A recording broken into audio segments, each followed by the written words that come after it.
what's good everybody? Welcome back to the channel. Welcome back to a brand new video. Now, before we even get started with modifying this car, before we go ahead and work on this car, a couple of videos ago, you guys would have seen us lose a side skirt at a car meet. Now, I'll have a clip on the screen right now if you guys don't know what we're talking about. But yes, the side skirts did fall off. And in the last video, you guys would have noticed the side skirts back on the car.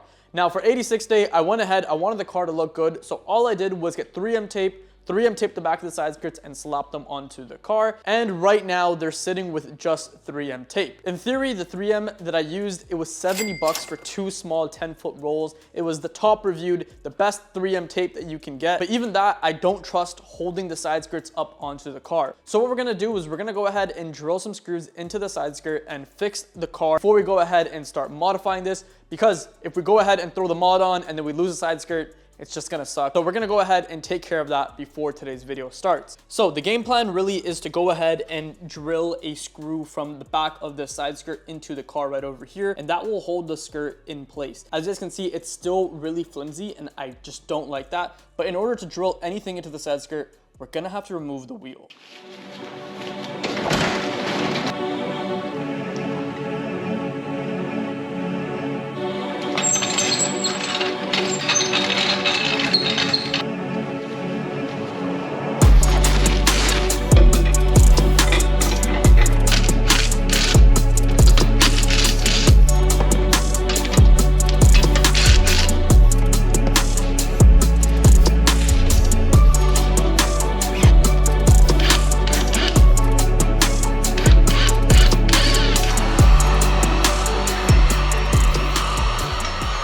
So because I was wearing a GoPro, I don't know how long ago it died, but I went ahead and drilled a screw up here, screw down here as well. It sucks that it is still visible, like you can still see it, but the wheel does a pretty good job of covering it anyways.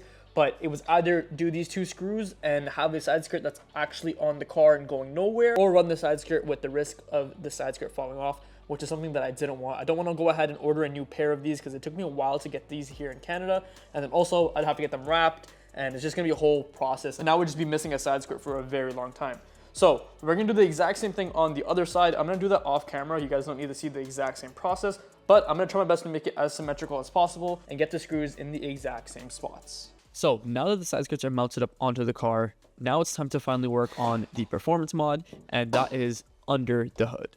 Okay, so this right here is the engine bay. Obviously we have the white hood because this car was previously white, and it is a bit of a mess, to be quite honest with you guys. And the reason why I haven't been detailing this is because of this corner right over here. And I probably also have mentioned this in previous videos as well, but we do have some exposed wiring where the harness is right over here. And I don't want to get that wet. I don't want to get water on there. The reason why that's exposed, for those of you guys that don't know, when we bought this car was in a wreck. And the previous owner was some sort of electrician that liked to tap into a lot of wires. So he did something that tapped into those wires right over there. And I also think when he tapped into those wires, it gave us some sort of ABS issue. That's why this car has an ABS issue. And if you really look closely, he kind of just wrapped the whole entire harness with electrical tape. And I don't want to do that. I want to go ahead and cover it up properly, but I know that's going to be a pain to do, and I've been literally just putting that off. That alongside of this stuff right over here, if you guys are looking on the top of the strut bar, you'll see this kind of thing that kind of looks like dirt.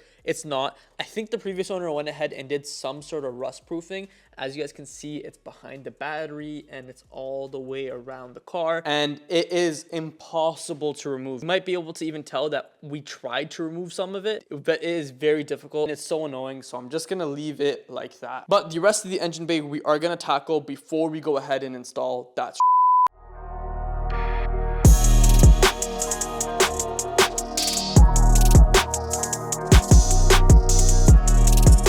So we're pretty much just gonna go ahead and spray down the engine bay. What we're gonna use is some heavy duty Armor All multi-purpose cleaner. This should pretty much tackle it. Again, we're not doing anything too crazy. We're just cleaning it up so when we go ahead and install the strut bar, it looks good.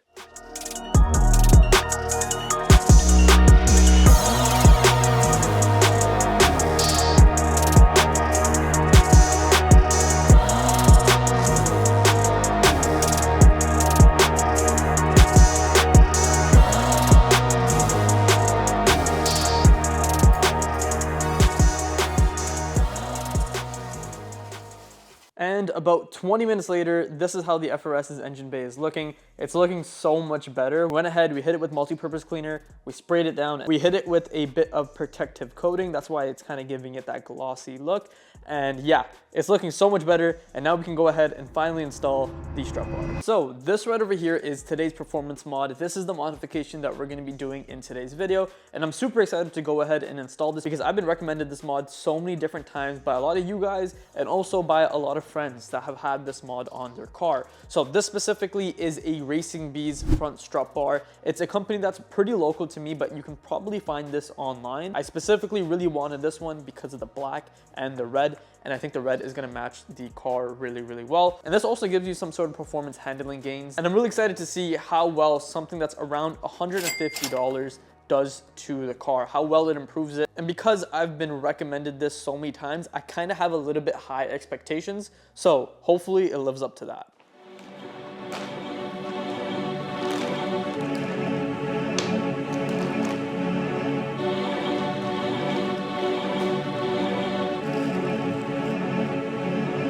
Okay, so this is how the strut bar looks just sitting on top of the engine bay.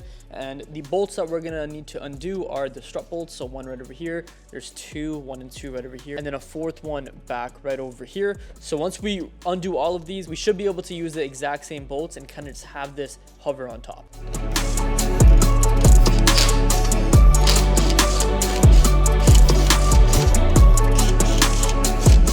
I wish I had new hardware, but I don't. These are literally just the ones that I have, and it's gonna be hard to tell, but they are a little bit old and a little bit rusty, and new ones would have looked a lot better, but it's okay. It is what it is.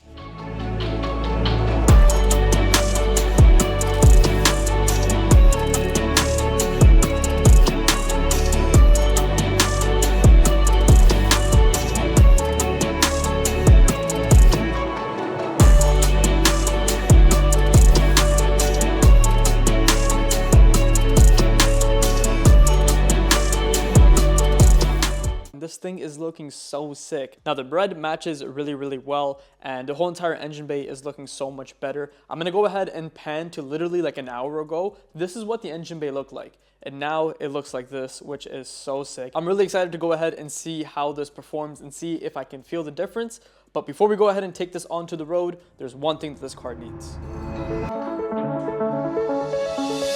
It was always me versus me. It was never me versus you. Misunderstood. Get up, had to beat those eyes. Got up and I beat those eyes. It's understood. It was always me versus me. It was never me versus you, and now I'm good. So I picked up the extended performance. I just saw this one. It looked like the best one that there was. I've never run this oil in my car before, so this is going to be a first. Obviously, we went with the OW20 because that's what's recommended with the car. I always get the big 5 liter, and then I get an extra bottle as well because this car does take a little bit more than this whole entire bottle right over here. So it's nice to always have just a little bit extra oil. But from the looks of it, this should be good for the car. This should be good when we're driving the car hard. And MotoMaster seems to be a pretty good company. So yeah, let's go ahead and get this done really quick.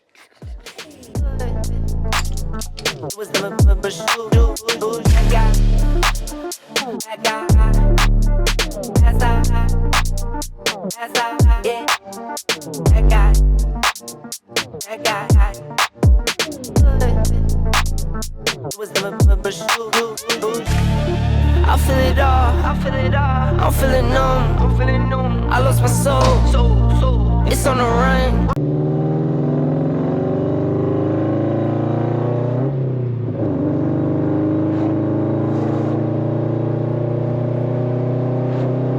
So off the first few turns, you're not really able to notice a big difference. Like, it's not night and day, but for some reason it does feel like there has been a little bit of a change. It might be just my mind because we did just install something, so I'm thinking of it being a change. It's not anything too crazy like adding a tune or adding headers, but the car does feel a little bit more stiff.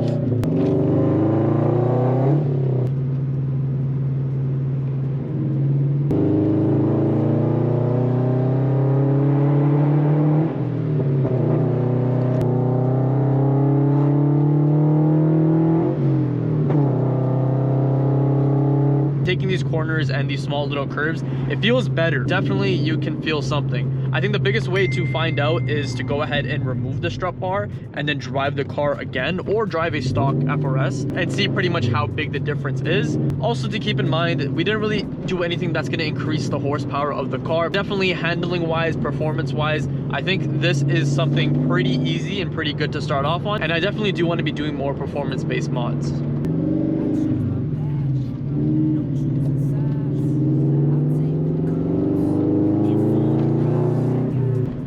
But yeah, thank you guys so much for watching today's video. If you guys did enjoy today's video at any point in time, please hit this video with a like. Guys, we are so close to hitting 4,000 subscribers. I think we're only like 20-ish something subscribers away. Once again, thank you guys so much for watching, and I'll see you guys all in the next video.